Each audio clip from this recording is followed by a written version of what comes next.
Hyderabad police पारां मुख़्तलिफ़ इलाइक़नि में सर्च ऑपरेशन करे शकी माण्हुनि खे केतिरनि ई शकी माण्हुनि खे गिरफ़्तार करे वरितो आहे।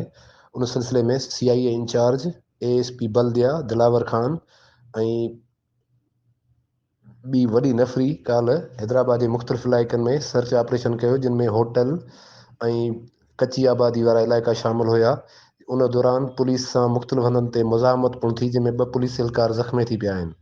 ज़ख़्मी थियल एहलकारनि जे वाक़े खां पोइ SSP हैदराबाद पाण उन जाइ वारदात ते पहुची वियो ऐं पुलिस अमलदारनि ऑपरेशन में वधीक तेज़ी आंदी।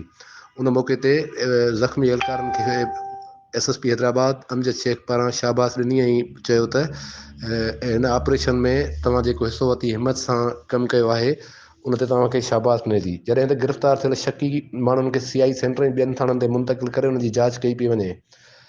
उन सिलसिले में हैदराबाद जे SSP जो चवणु आहे त मुख़्तलिफ़ हंधनि ते असांखे इतलाह मिलिया हुया त शकी माण्हू मुख़्तलिफ़ ॾोहनि में घुरिबल माण्हू जेका उते रहाश पज़ीर हुया, जंहिंजे इतलाह ते असां सर्च ऑपरेशन कयो ऐं गिरफ़्तार थियल समूरनि माण्हुनि खां पुछा ॻाछा कई पई वञे।